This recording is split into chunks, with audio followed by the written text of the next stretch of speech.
My twin sister framed me and got me kicked out. Here's what happened next. Growing up, I never imagined that my life would take such a dramatic turn when I was just 16. My childhood, for the most part, was unremarkable. Aside from the shadow of comparison I constantly lived under because of my twin sister, Erica. The two of us couldn't have been more different. Yet somehow, our parents treated her like the shining star of the family, while I was left behind, often feeling like an afterthought. But things didn't spiral out of control until Erica started spreading the rumors, the lies that would ultimately change my life forever.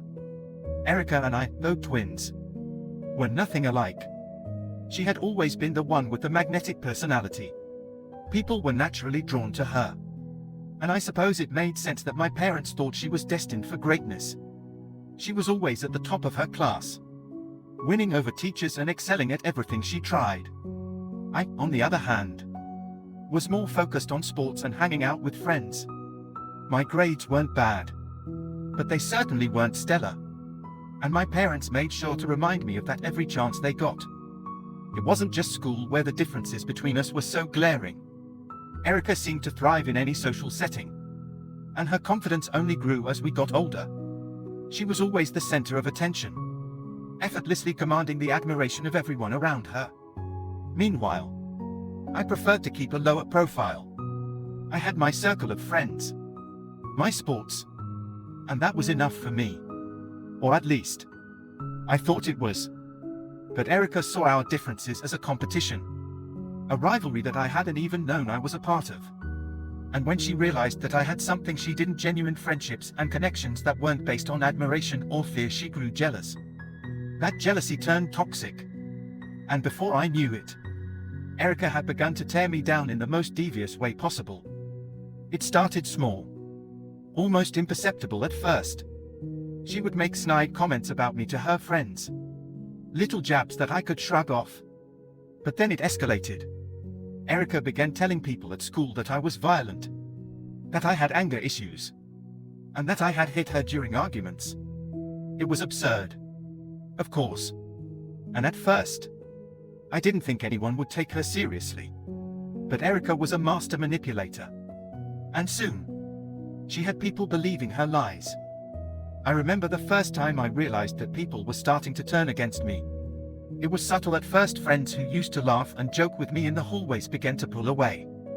Group hangouts became less frequent. And I started noticing the way people looked at me with suspicion, as if they weren't sure who I really was anymore. It was confusing and hurtful. But it wasn't until Erica showed up at school with a bruise on her arm that things took a darker turn. She told everyone that I had given her that bruise. She spun this elaborate tale of how I had lashed out at her in anger during an argument at home. It was a complete lie. But the bruise was real, self-inflicted. I would later find out Erica was willing to hurt herself just to make me look bad. And the worst part was, it worked. The rumor spread like wildfire. And soon, I was being treated like a pariah. I tried to defend myself, to tell people the truth. But it was useless. Erica had always been the golden child, the one everyone trusted and admired. I was just the quiet brother, the one who wasn't as smart or as successful. In the eyes of our peers, and worse, in the eyes of our parents, Erica's word was gospel. And so, the more I tried to explain, the more guilty I seemed. Things reached a boiling point when the rumors made their way to the school administration. One day, I was called into the principal's office, along with Erica and our parents. I sat there in disbelief as Erica doubled down on her lies, telling the principal that I had been physically abusive toward her for months. My parents, of course, believed every word she said. My mother cried, holding Erica close, while my father looked at me with disgust. It was as if I had already been judged and sentenced without a trial. I tried to plead my case, to tell them that Erica was lying, that I would never hurt her or anyone else. But it didn't matter. The damage had been done. The principal, who I had always thought was a reasonable man, told me that the school had a zero-tolerance policy for bullying and violence. I was suspended for 10 days. But the real punishment came when we got home. My father, furious and ashamed, started packing up my things as soon as we walked through the door. My mother didn't say anything, she just stood there, watching with a blank expression. I begged them to listen to me, to believe me, but they wouldn't. In their eyes, I was the problem, not Erica. And so, they kicked me out of the house. I'll never forget the feeling of standing there, surrounded by my packed belongings, while my father told me that I wasn't welcome in their home anymore. He said I could stay with my grandfather until I got my act together, but I knew that wasn't the real reason. They were getting rid of me. Plain and simple. Thankfully, my grandfather took me in without question. He had always been the one person in the family who treated me with kindness and respect. And I'll never be able to repay him for that. He didn't pry into the details of what had happened, but I think he knew the truth. He never once made me feel like a burden. And for the first time in my life, I felt like I had a place where I belonged. Those 2 years living with him were difficult, though. Being away from home, away from my friends, and knowing that my own sister had ruined my life was a weight I carried with me every day.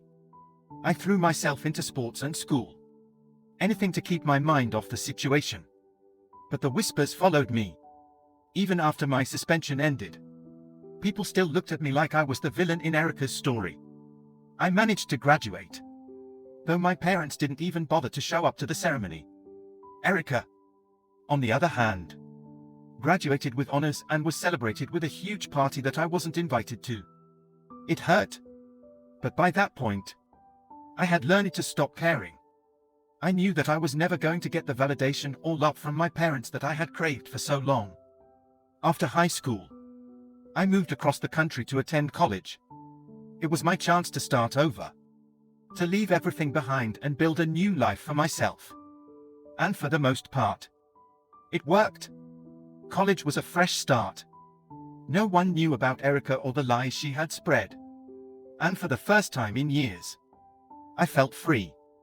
I made new friends, joined sports teams, and found a passion for content writing. It became more than just a hobby, it was my way out. I worked hard, building up a portfolio of clients and eventually turning my freelance writing into a full-time career.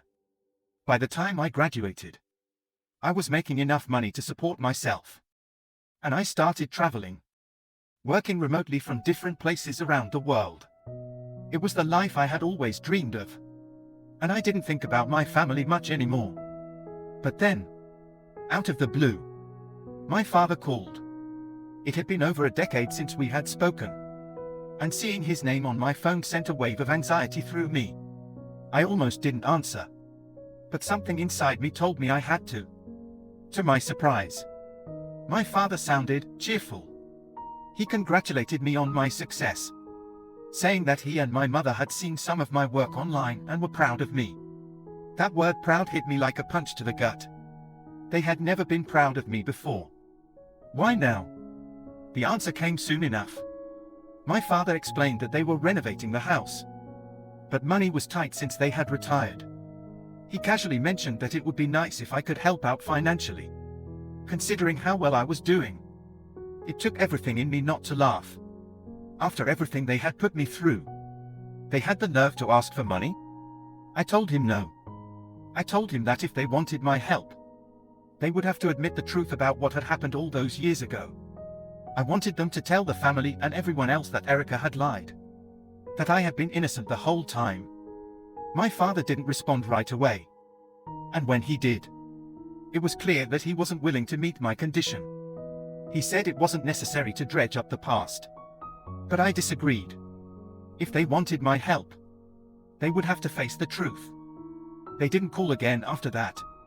But Erica did. She sent me a message, calling me selfish for not helping our parents and telling me to grow up and move on. She even had the audacity to mention that I was unmarried and childless, as if that somehow made me less successful or less of a person. It was typical Erica, always trying to make me feel inferior. But this time, I wasn't going to let her get away with it. I sat down and wrote an email to my entire extended family, detailing everything that had happened. I attached the message Erica had sent, where she admitted to lying about me all those years ago. I wanted everyone to know the truth, once and for all. The fallout was immediate. Relatives reached out, apologizing for not knowing the truth sooner. My parents tried calling again, begging me to take the email down, but I ignored them. For the first time, people saw Erica for who she really was, and the golden child's halo began to slip. In the end, I didn't need an apology from my parents. I had built a life for myself, free from their control and Erica's lies. The truth was finally out, and that was enough for me. Looking back, being kicked out was the best thing that ever happened to me. It forced me to grow up, to take control of my own life, and to build something meaningful. I may have lost my family, but I gained something much more important: freedom.